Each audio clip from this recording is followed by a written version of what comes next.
Este análisis de Phyllis Morris no tomó en cuenta los derechos, o sea, no tomó en cuenta el valor de la vida humana y por esto fue sumamente criticado.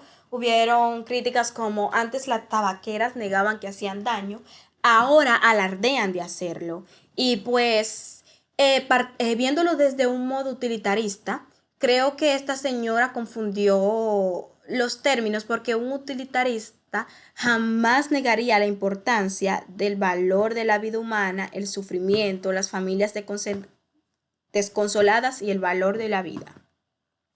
Pero ¿qué pasa cuando un análisis utilitario es causa indignación por sí valorar la vida humana? La Agencia de Protección de Medio Ambiental de Estados Unidos, EPA, en el 2003 hizo un análisis de costes y beneficios sobre las nuevas normas contra la contaminación de aire, donde asignó un valor más generoso a los a las personas mayores y a los jóvenes un valor más elevado. Esto fue muy criticado por parte de las personas que se ponían del lado de las personas mayores, decían que toda la vida humana debía ser valorada independientemente de su edad, sin importar que fuera viejo. Esto no podía ser medido mediante ningún artificio de utilidad, ninguna filosofía utilitaria. Pues este análisis salió de que, o sea, tuvo este resultado porque según el análisis utilitario, los jóvenes tenían más que dar que las personas mayores. Entonces podríamos asignarle un valor monetario a la vida humana.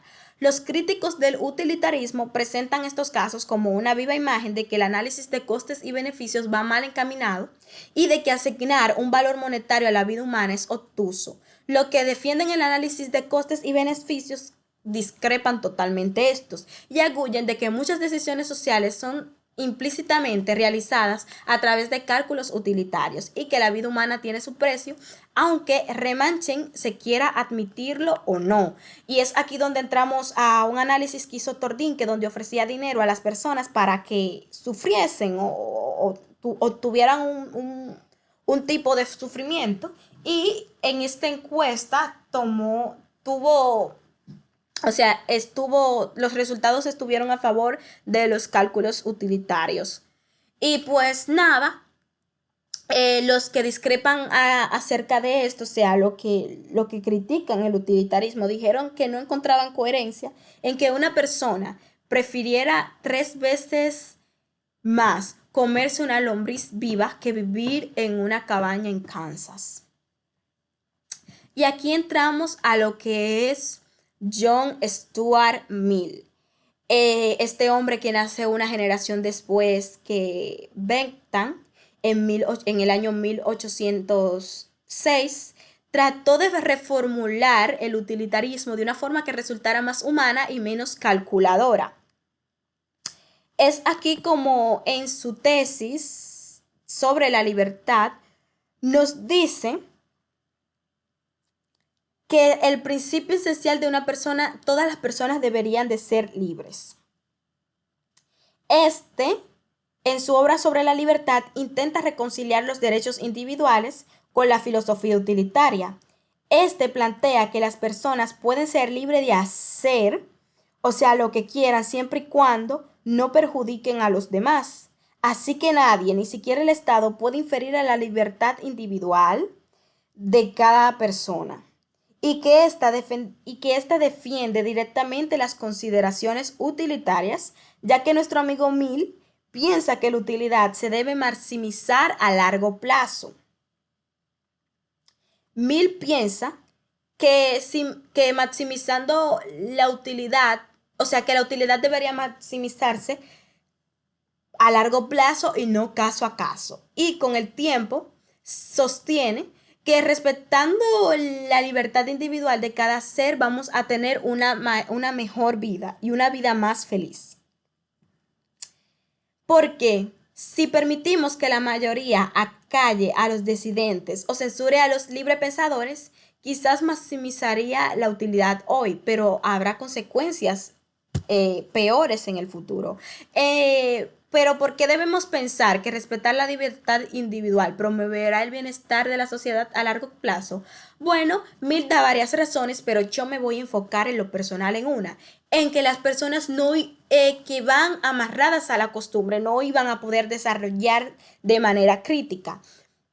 Van a caer en convenciones que caigan, o sea, en convenciones que caigan en conformismo sofocante y pues no van a poder mejorar como sociedad. La sociedad va a estar estancada en lo que son las costumbres y no va a poder tener un buen desarrollo.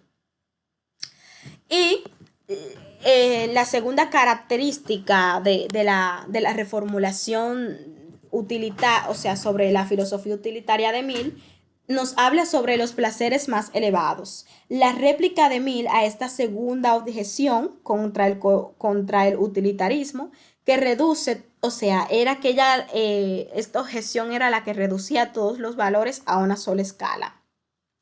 En el año 1861, Mill hace esta réplica contra la segunda crítica o objeción al utilitarismo. Y es aquí donde intenta demostrar que los utilitaristas pueden distinguir los placeres más elevados de los menos elevados. Los llamados placeres nobles son los que producen el placer más fuerte y más bueno. Mill intenta darle un toque de bondad y humanidad a dicho movimiento, algo con lo que Bentham no está de acuerdo. Para Bentham el dolor es dolor y el placer es placer, independientemente de todo. Para Bentham el nivel de un placer, o sea, de si es más elevado o no, debe ser si es más intenso y más duradero. Si es más intenso y más duradero, el placer es más elevado, independientemente de los prejuicios. Pero si el placer si los placeres igualmente tienen la misma duración y la misma intensidad, pues los placeres son iguales. Y aquí es donde está la belleza o sea, la esencia del utilitarismo de Bentham, en que no llega a prejuiciar ni a enjuiciar. Entonces, el negar la idea de que algunos placeres son más elevados que otros está íntimamente ligado a la creencia de que se puede comparar todo a una sola escala. Y por esto es que el utilitarismo de Bentham tiene tal objeción. Si hay placeres dignos y placeres viles, dicen, ¿por qué tendría la sociedad que dar a todas las preferencias el mismo peso? Y no digamos ya considerar la suma de tales preferencias el mayor bien. Mill intenta poner a salvo el utilitarismo de estas objeciones, diciendo que los actos estarán bien si tienden a promover la felicidad y están mal si producen lo contrario a estos. Y es aquí donde vamos a enfocarnos en los placeres del utilitarismo de Mill, donde nos dicen que las virtudes nobles son lo que producen un placer más fuerte y más prolongado, esto que perdura más tiempo. Son aquellos que dependen de la conciencia o de la intelectualidad de cada cual. De aquí lo de buscar lo bueno para uno, sino para todos. Aquí viene el deseo de buscar el bien común. Esto está muy ligado a lo que es el altruismo. También existen los placeres viles. Estos dependen de los sentidos y tienden al egoísmo. Estos son los placeres menos elevados. Es aquí donde podemos resumir el utilitarismo en 5 tesis. El consecualismo, el eudemonismo, el hedonismo, intelectualismo e igualitarismo. Podría definirla, pero por motivos de tiempo, no. Vamos a resumirlo. Decimos que el utilitarismo de Mill tiene en cuenta que hay que maximizar la felicidad en su conjunto, claro, de la sociedad, pero respetando los derechos individuales de cada quien. No es que se va a privar a algunos algunos para que entonces que la gran mayoría tenga el mayor bien. O sea, y también que todas las consecuencias tienen que producir felicidad.